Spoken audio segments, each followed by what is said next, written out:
ఆ flight view చూడన్న, బ్యూటిఫుల్గా ఉంది అసలు. మల్లిగా ఇండియా పోతావా అన్న? బాగుందన్న ప్లేస్, దిగక ముందే చెప్పేస్తున్నా. Thank you. వెళ్ళిపోదాం అయితే. మల్లిగా కహా రే భయ్? చాలా బాగుంది, రండి. చాలా బ్యూటిఫుల్గా ఉంది. 40 minutes జర్నీ.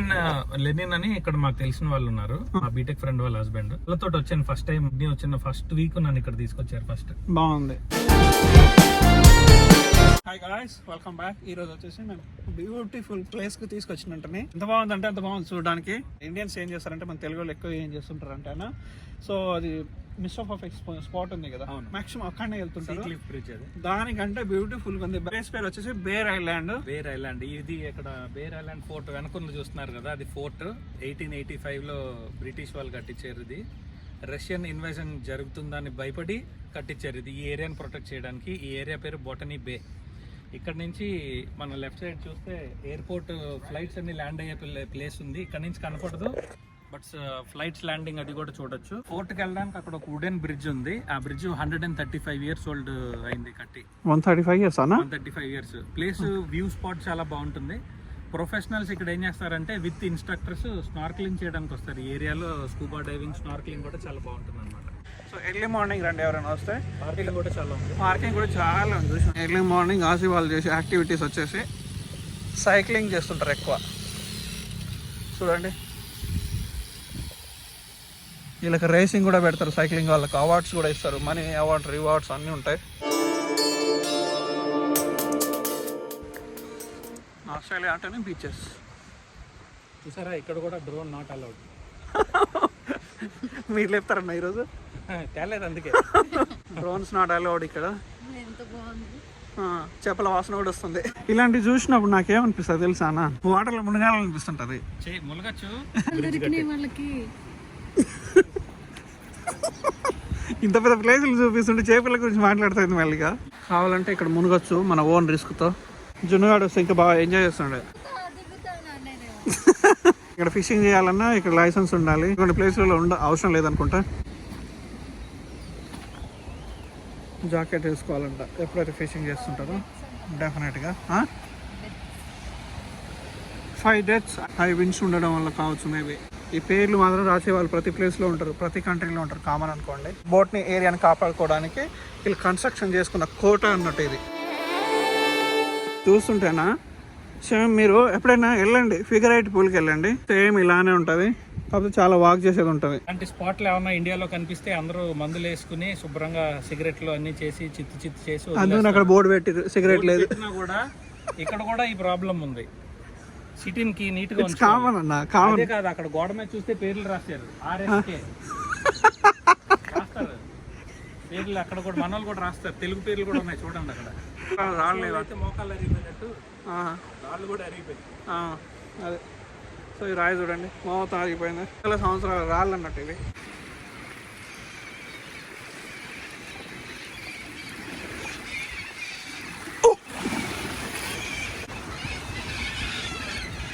ఏ చెట్టుతో కానీ 135 ఏళ్ళు బాగానే మోసింది బ్రిడ్జ్ని.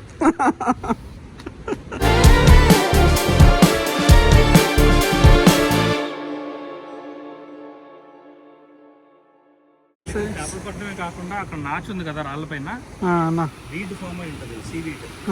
అది కూడా తీసుకుంటారు వీళ్ళు. ఆ గడ్డిలా ఉంది చూసారా, తీసుకుంటే ఏం చేస్తారు? వండుకు తింటారు. అవునా? అందులో కొంచెం యూజ్ అయ్యేది ఉంది, ఎడిబుల్ వీడ్ అవి దొరుకుతాయి. అక్కడ ఆ మొక్కల్లా ఉన్నాయి చూసారా, గడ్డి, అది తినొచ్చు.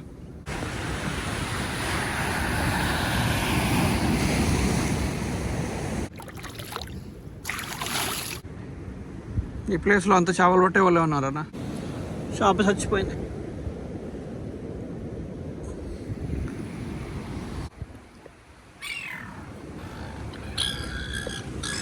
కొత్తగా ఈత నేర్చుకునే వాళ్ళు కావచ్చు, చేపలు వచ్చి ఏమైనా అటాక్ చేసినా ఇంక చచ్చిపోతాయి.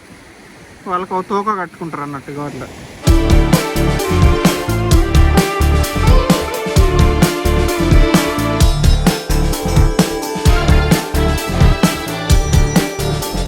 ఇక్కడ చూసుకోండి, డెవలప్ కంట్రీ అంటే ఇట్లా ఉంటుంది అన్నట్టు. బిన్ను కూడా డైరెక్షన్ ఇస్తారు, బిన్ అక్కడ ఉందని. అదే బిన్నుకు డైరెక్షన్ ఇస్తారు. దట్స్ డస్ట్బిన్లు ఎక్కడ ఉన్నాయో తెలియదండి, అందుకే ఇక్కడ పడేసామని అనకుండా దారి చూపిస్తున్నాడు.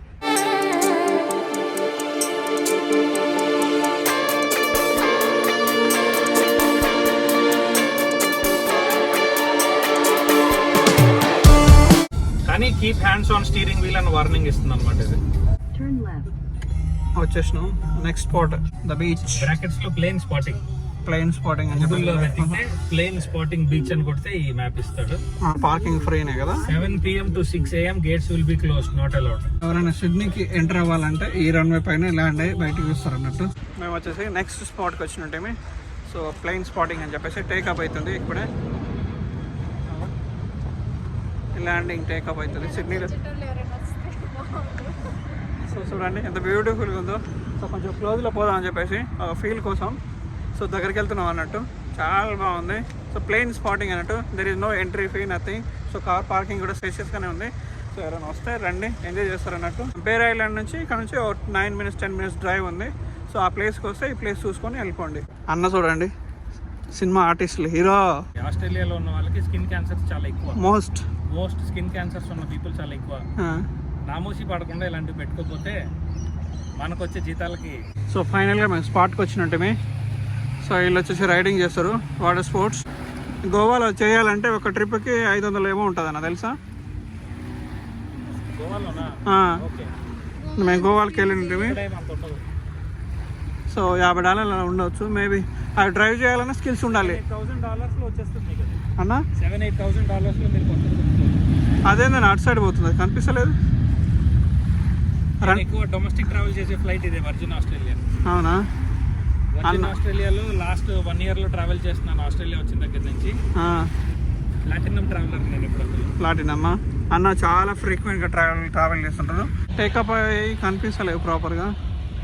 సో ఫ్రీక్వెంట్గా చాలా ఫ్లై అవుతున్నాయి, ఎవ్రీ 3-4-5 minutesకి. చూడడానికి వెళ్దామంటావా? టేకప్ అయ్యి కనిపిస్తలేవు అన్నట్టు చూడడానికి వెళ్తున్నాం. ఇంకా అసలు ఇక్కడ ట్రావెల్ కావాలంటే, అది చీప్లో ట్రావెల్ కావాలంటే స్కూట్ అనే ఫ్లైట్ ఉంటుంది.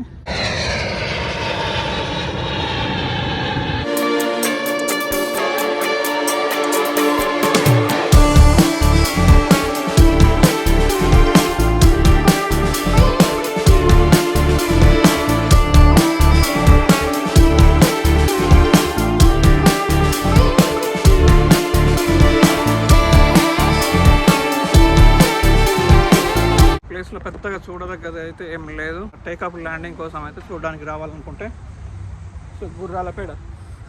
సో గుర్రాలు ఎందుకు వచ్చినాయి తెలియదు.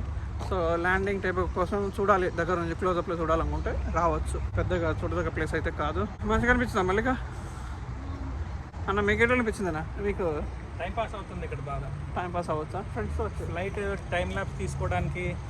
అలాగా evening 7 o'clock to morning 6 o'clock parking gates closed ఉంటాయి, లోపలికి ఎంట్రీ లేదు. Otherwise open parking free. So beach లోపలికి ఎంట్రీ ఉంది. అక్కడ swimming not allowed, fishing not allowed. ఇక్కడ బర్డ్స్ కి ఫీడ్ అయ్యకూడదు, ఎందుకంటే బర్డ్ అటాక్స్ జరిగే అవకాశాలు ఉంటాయి కాబట్టి. టేకప్ ల్యాండింగ్ లో and plane spotting, just aeroplanes landing take off చూడడానికి this is the best spot, nearest spot actually సిడ్నీలో అయితే. ఇది పేరేం పేరేనా? మహేంద్ర. వింటర్ సీజన్ వస్తుందని హుడీ చేసాము. టూ డిఫరెంట్ కలర్స్ ఉన్నాయి. 2 టీ-షర్ట్లు కొన్నాం వీటికి, హుడీలు. మామూలుగా ఉండదా మీతో? చలి కాగాలి కదా ఇక్కడ.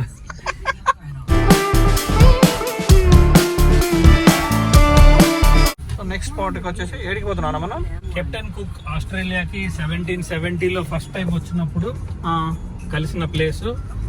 అంటే అండ్ నేటివ్ ఆస్ట్రేలియన్స్ ఉంటారు కదా, అబోరిజినల్స్, వాళ్ళతోటి ఇంటరాక్షన్ ఏం జరిగింది, వీళ్ళు ఈ కెప్టెన్ కుక్ వాళ్ళ టీమ్ ని ఎలా వెళ్ళిపోమని చెప్పారు వాళ్ళ లాంగ్వేజ్ లో, అవన్నీ చూద్దాం వెళ్ళి. ఫ్యూయల్ కోసం ఆయన సో బీపీలో అని చెప్పేసి చాలా డిఫరెంట్ బ్రాండ్స్ ఉంటుంది.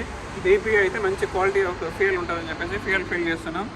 సో ఆస్ట్రేలియాలో అయితే ఫ్యూయల్ అయితే $2.33 ఉంది. 250 అనుకోండి, దాదాపు $150 దాకా ఉంటుంది అన్నట్టు లీటర్ వచ్చేసి. సో చూసిన అన్న సో అన్న వచ్చేసి 95 కొట్టించుకుంటున్నాను. సో డీజిల్ పెట్రోల్ వచ్చేసి 4 types ఉంటుంది వచ్చేసి, అల్టిమేట్, ప్రీమియం 90, 98, 95, 94, 91 అని చెప్పేసి. సో ఇది డీజిల్ వచ్చేసి. సో ఇలా ప్రైజెస్ వచ్చేసి అవి ఇది ఆస్ట్రేలియాలో ప్రైజులు అన్నట్టు ప్రస్తుతానికి చాలా ఎక్స్పెన్సివ్, మండిపోతున్నాయి.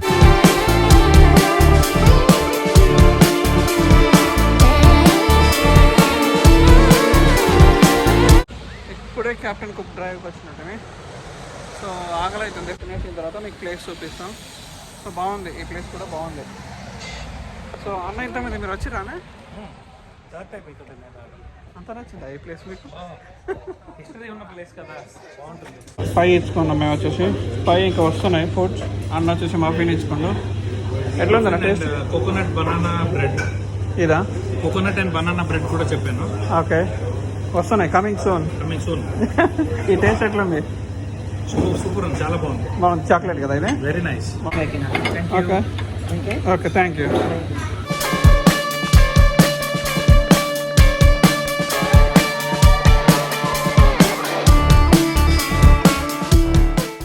మా బ్రేక్ఫాస్ట్ మెనూ వచ్చేసి హాట్ చాక్లెట్, చికెన్ పై, బ్రెడ్, జ్యూస్. మళ్ళీ కొంచెం తినకూడదు, ఏదో తినేసినట్టు ఫేస్ పెట్టింది. సో అన్న వచ్చేసి బ్రెడ్ తీసుకుంటా, మ్యాంగో బ్రెడ్ అండ్ మఫిన్ అయిపోయింది. Muffin and hot long black coffee అంట. సో నేను హాట్ చాక్లెట్ తీసుకున్నా. చికెన్ పై అన్నట్టు ఇది. కెప్టెన్ కేఫ్కి వస్తే ఇక్కడ మూల మీదనే ఒక కెఫే ఉంది, కేఫ్ @బే అని చెప్పేసి, ఆర్ట్ గ్యాలరీ అంట పక్కనే. సో మేము ఇక తినడం అయిపోయింది, వెళ్తున్నాం అన్నట్టు. బేలో ఉన్న 3 ఇంపార్టెంట్ ప్లేసెస్ కవర్ చేసాము ఈరోజు. ఒకటి బేర్ ఐలాండ్ ఇందాక వెళ్ళింది, 135-year-old బ్రిడ్జ్ కవర్ చేసాము. నెక్స్ట్ నియరెస్ట్ ప్లేన్ స్పాటింగ్ బీచ్కి వెళ్ళాము, take off and landing runway దగ్గర ఉన్నాము. అది థర్డ్ స్పాట్ ఇది క్రోనులా ఏరియా, కారింగ్బా ఏరియా, క్రోనులా బీచ్ దగ్గర ఉంది, బొటనీ బే. ఓకే, పక్కనే ఉంటుంది. కెప్టెన్ కుక్ ఎందుకు రావాలంటే వచ్చేసి కొమ్ముల కోసం రావచ్చు. సో ఒక మంచి బ్యూటిఫుల్ ఫోటో కోసం రావచ్చు అన్నట్టు ఇక్కడ. సో చూడండి, బీచ్లో అయితే అంత రష్ ఏమీ లేదు, జనాలు కూడా ఎవరు లేరు. త్రూ అవుట్ అక్కడ దాకా చూసుకుంటే ఇది మన మెరీనా బీచ్ లెక్కనే ఉంది, చాలా పెద్దగా, చాలా కూల్గా ఉంది. వాటర్ కూడా చాలా నీట్గా ఉన్నాయి. మనం పోయేటప్పుడు లోపల వచ్చి దిగుదాం, వాక్ చేద్దాం. ఈ సెల్స్ ఏదైతే ఉన్నాయో ఇవి 20 కంటే ఎక్కువ తీసుకోపోవద్దంట. ఎంట్రన్స్లో నోటీస్ పెట్టిర్రు అన్నట్టు. ఇద్దరు ఆశీవాళ్ళు అయిపోయారు. సో గొడుగు పట్టుకొని నడుస్తారు. ఉన్నాయా రండి మరి. కొమ్ములు ఎట్లా ఉన్నాయి తెలుసా అన్న? ఎద్దు కొమ్ములు లెక్క ఉన్నాయి. స్టోన్స్ చూడు, మొత్తం రాళ్ళు మొత్తం. లోపల షెల్స్ ఉన్నాయి, వైట్ షెల్స్. అవి ఇది ఎయిర్పోర్ట్కి ఆపోజిట్లోనే ఉంటుంది. రావచ్చు, ఇది చూడడానికి రావచ్చు, టైం పాస్ కోసం. ఎన్ని ఉన్నాయంటే 1 2 3 4 5 6 7 ఉన్నాయి. దీనిపైన ఏమో రాసి పెట్టారు కదా, దీనిపైన స్టోరీ అంతా రాసి ఉంది. యాక్చువల్గా అక్కడ బ్రిడ్జ్ రెనోవేషన్లో ఉంది కదా, దాని మీద కూడా టోటల్ స్టోరీ రాసింది.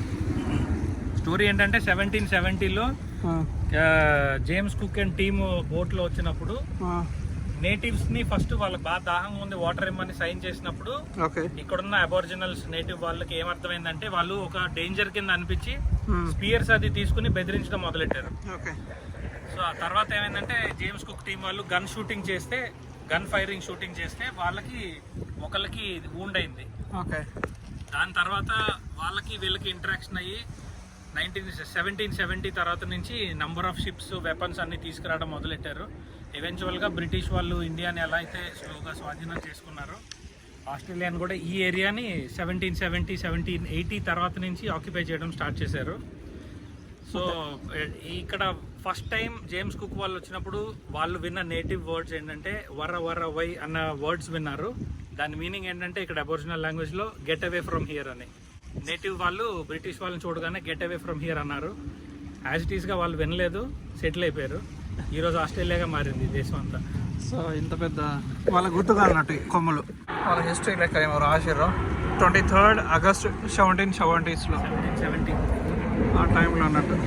Diary of lieutenant James cook 23rd August 1770. Construction చేసేటప్పుడు ఈ రీసైకిల్ కూడా అయిపోయని చెప్పేసి అక్కడ రాసి ఉన్నది, చూసినట్టుని. సో ఈ బోట్ షేప్లో ఉంటుంది కాబట్టి వాళ్ళు వచ్చారని చెప్పేసి సింబాలిక్గా ఇలా ప్రయాణం చేస్తారు అన్నట్టు. షవన్ ఉన్నాయి కదా, ఇలా బోట్ షేప్ ఉన్నట్టు. సో ఈ బోట్లో వచ్చినట్టు ఒక సింబాలిక్గా ఇది ఒక వాళ్ళ గుర్తుగా. అంటే అన్న ఇది చచ్చిపోయిందన్నా, అంటే వదిలేదు 2 నిమిషాలు మనం మౌనం పాటిద్దాం. మన ముందు చావలేదు కదా, మనం ఎందుకు ప్రకటిస్తాం, అయిపోయింది ఆల్రెడీ. వాళ్ళ ఫ్రెండ్స్ ఆల్రెడీ దానికి చేస్తారు, లాస్ట్ రైట్స్ అన్ని చేస్తారు. ఇగో ఇవి చూస్తుంటే పుచ్చుకుంటున్నాయి. సో లోపల వెళ్తున్నా. పెద్ద లోతు కూడా ఏం లేదు. అమ్మయ్య అమ్మ.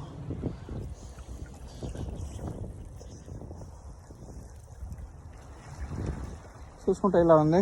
మరి దీని మీనింగ్ ఏందో అని చెప్పేసి ఇక్కడికి వచ్చినట్టుని చూద్దాం. దీని మీనింగ్ ఏందో.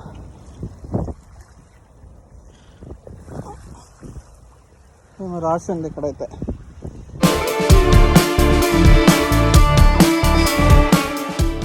మాలిక కూడా వచ్చేసింది. ఇంటి దగ్గరికి వచ్చేసినాం. సో మళ్ళీ అన్నకి వేరే ప్లేస్ ఏదో గుర్తుకొచ్చినుండే. సో ఏడికి తీసుకుపోతున్నట్ట. ఏడి తీసుకుపోతున్నావా? ఇది లిడ్కోమ్ లో రూక్వుడ్ సిమెట్రీ అని ఏరియా పేరు. రూక్వుడ్ ఇదంతా రోడ్డు. ఇక్కడ యూనివర్సిటీ క్యాంపస్, టేఫే అన్ని ఉన్నాయి. ఓకే.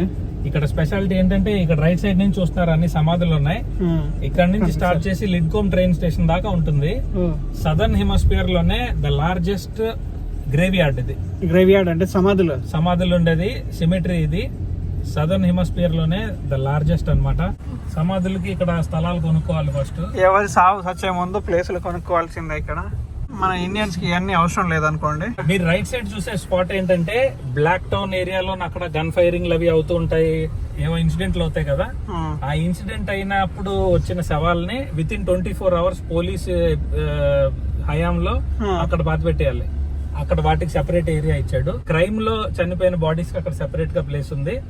ఇక్కడ ఆర్థడాక్స్ అలాగే డిఫరెంట్ కేటగిరీస్ ఉన్నాయి కదా క్రిస్టియానిటీలో. అన్ని ఎవరి కేటగిరీ సరిపడా వాళ్ళకి ఇల్లులు కూడా ఉన్నాయి. చూడండి కొన్ని ఇల్లులు ఉంటాయి.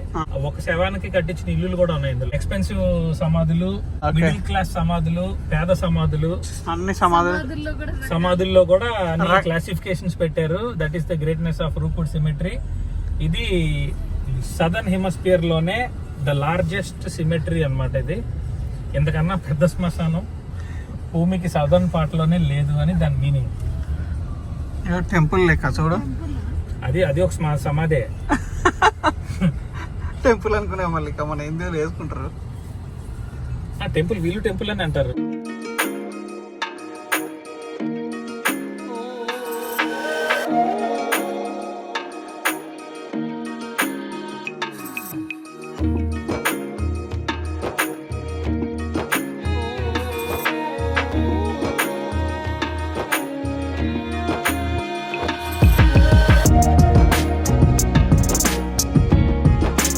నెక్స్ట్ ప్లేస్ పట్టుకొచ్చినుండే ఇదేనండి ఇండియన్ హైపర్ మార్కెట్. సో 50% ఏదో డిస్కౌంట్ ఉందంట. సో మనోడు మహేష్ బాబు చూడండి. మహేష్ బాబు ఫోటో కూడా పెట్టి లోపల వచ్చేసి. సో చాలా బల్క్లో తీసుకోవాలనుకున్నప్పుడు తక్కువ ప్రైస్లో దొరుకుతుంటుంది. స్పెషల్లీ మనకు రైస్ కావచ్చు, ఇక్కడ మన లోపల ఆయిల్స్ ఏదైనా సరే మెహల్ పంపిస్తూ ఉంటారు వీళ్ళు వచ్చేసి. అందులో ఒకటి స్పెషల్ ఏంటంటే మన సిడ్నీలో ఎవరికైనా పిండి ఎక్కడ పడతారని చెప్పేసి తెలియకపోతే దీంట్లో పడతారు అన్నట్టు. లిడ్కమ్లో ఉంటుంది ఇది. సో దీంట్లో వచ్చి మీరు పిండి పట్టించుకొని ఏమైనా పిండి వంటలు చేసుకోవాలనుకునే ఇంట్రెస్ట్ ఉన్న లేడీస్ అయితే లోపల వెళ్ళి ఏముందో చూసేద్దాం. సో ఇండియన్ హైపర్ మార్కెట్ అంటే 50% సేల్ ఉందంట డ్రెస్సులకు. సో అడ్రస్ వచ్చేసి ఇది. ఎంత అది అయితే బ్రహ్మానందం అన్నట్టు కన్సర్వెంట్ ఎంత ఉందని గరిటెంట్ ఎంత ఉంది. సో దీని ప్రైజ్లు వచ్చేసి $16 ఈచ్ అంట. లేదు ఎంత ఉందో మరి ప్రైస్ తెలియదు. రాసి పెట్టిగో $31. 44.99. ఓయమ్మా ఒక్కొక్క దానికి ఒక ప్రైస్. $45. కొంచెం తక్కువలో దొరుకుతాయి బయట మార్కెట్ల కంటే. ఇండియన్ మార్కెట్ల కంటే ఇక్కడ చూస్తే నువ్వు వస్తానంటే నేను వద్దంటాను గుర్రంలో ఉంది కానీ త్రిసా ఈజీగా ఎత్తేస్తుంది. ఇది చాలా బరువుగా ఉంది. ఎంత దీని ప్రైస్? సో మనకు మట్టి కుండలు ఏమైనా కావాలంటే $35 ఉంటాయి. ఇది చాలా బరువు ఉంది. నా మట్టి గ్లాసులో కాఫీలు ఏమైనా తాగాలనుకుంటే పెనియరం కూడా మట్టిది. ఏం చేస్తారు దాంట్లో? పెనియరం పునుగులు పొంగనాలు అంటారు కదా. అయ్యా పొంగనాలు. కూల్ వాటర్ బాటిల్, మటకా చాయ్ ఇవన్నీ అన్నట్టు. నా పేరు సమీర్. మా shop Indian hyper market 128 branches. Discount देते हैं. जो ये वीडियो देखेगा उसको 10% वीडियो डिस्काउंट मिलेगा. जो ये वीडियो लेके आएगा उसको ओवरऑल 8% देता है. परफेक्ट. ఓకే డిస్కౌంట్ కూడా ఇస్తారంట. క్రాంతి సుమన్ వీడియోస్ లో ఈ వీడియో చూసి ఇండియన్ హైపర్ మార్కెట్ కి వచ్చిన వాళ్ళకి Sameer will give 8% discount. Amaravati Masuri rice అంట. సో ఇది 20 kgs. బ్యాగ్ 20 kgs వచ్చేసి ఎంత ఇది $55. ఆయిల్ కూడా తీసుకుంటే 5 లీటర్స్ $14, బయట వచ్చేసి $20-25 ఉంటుంది అవునా? స్పెషాలిటీ ఏంటంటే ఉదయ శ్రీలక్ష్మి లాంటి షాపింగ్ మాల్ లో కన్నా తక్కువ రేటుకి ఇక్కడ వీడు అమ్మేలాగా అరేంజ్ చేసుకుంటున్నాడు. ఓకే, ఎలాగా వర్కౌట్ అవుతుందో నాకు తెలియదు. అట్లీస్ట్ 5% to 8% తక్కువ రేటుకి అమ్ముతున్నాం మేమని. సో ఇది కొంచెం రీజనబుల్ గా ఉంది. ఓకే, వచ్చి తీసుకోండి. తక్కువనే ఉంది. మరి స్టాక్ ఉంటుందో లేదో తెలియదు. బాస్మతి రైస్ తీసుకుందాం అని చెప్పేసి చిన్నపాటి ఎప్పుడైనా బిర్యానీ కోసం అని చెప్పేసి చూస్తుంటే ఇది వచ్చేసి $11 అంట. బయట వచ్చేసి 20-25 ఉంటుంది. సో తక్కువలో ఉంది ఇక్కడైతే. నుంచి వచ్చేటప్పుడు సో కుక్కర్స్ అవి ఇవి తీసుకొస్తా ఉంటారు. సో ఎందుకంటే ఇక్కడ వచ్చేసి $220 అంట. మోర్ దెన్ $10,000 ఇండియాలో తీసుకోవడం చీప్గా వస్తుంది కదా అన్నట్టు ఇండియా నుంచి తీసుకొస్తారు. 275 ఇది గ్రైండర్ $275. ఈ రేట్ కి ఇండియాలో ఇదే వస్తుంది. కుక్కర్ వచ్చేసి $33 అంట. ఓకే, రీజనబుల్గా తీసుకోవచ్చు. బట్ ఇది కొంచెం ఎక్కువ అనిపిస్తుంది. ప్రెషర్ కుక్కర్ ఐడియల్ ఇది. ప్రెస్టేజ్ అయితే ఎక్కువ ఉంది. ప్రెస్టేజ్ అయితే 7.5 litre 10.5 litre stainless steel aluminium కూడా దొరుకుతాయి వీటి దగ్గర.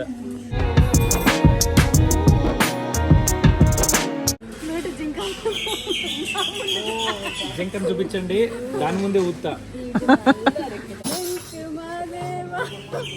దీని ప్రైస్ ఎంత అన్న? పనస గింజలతో కూర చేసుకున్నారా? పనసకాయ లోపల గింజలతోటి వంకాయ అల్లం వేసి కర్రీ చేస్తారు. రేగాయలు నెవర్ బిఫోర్ ఎవర్ ఆఫ్టర్ అన్నట్టు ఇదే ఫస్ట్ టైం చూస్తున్నా ఫ్రోజన్ లో. పనస గింజలు కూడా తింటారన్నా? పనస గింజలు వంకాయ తోటి అల్లం అది వేసి నీట్ గా కర్రీ చేస్తారు. నాకు తెలియదు. గోదావరి జిల్లాలో అయితే బాగుంటుంది. అది కూడా బాయిల్ చేయాలి ఫస్ట్. ఇది బాయిల్ చేసుకుని వండుకోవాలి. ఏమో మరి నాకు తెలియదు, నేను ఫస్ట్ టైం వింటున్నా. అండ్ ఇది చూసాను, టెండర్ జాక్ ఫ్రూట్ కట్ బాగాలేదా? ఇప్పుడు ఏ రాజమండ్రి నుంచో గోదావరి జిల్లా నుంచి వచ్చిన వాళ్ళు పనస పొట్టు కూర చేసుకుందామని ఇది కొన్నారనుకోండి, వేస్ట్. ఇది కొన్నద్దు, మనకి సూటబుల్ కాదు. ఇది బిర్యానీకి దానికి అయితే సూట్ అవ్వచ్చు మరి. ఓకే, దీని ప్రైస్ ఎంత తెలియదు. ఇక్కడ ఈ షాప్ లో అయితే మంచం కూడా దొరుకుతుంది మన విలేజ్ స్టైల్లో. దాబా పెడితే ఇది వాడచ్చు మనం. All you want is attention. Kuinta tension. Comment lu manava. Happy gundu mama.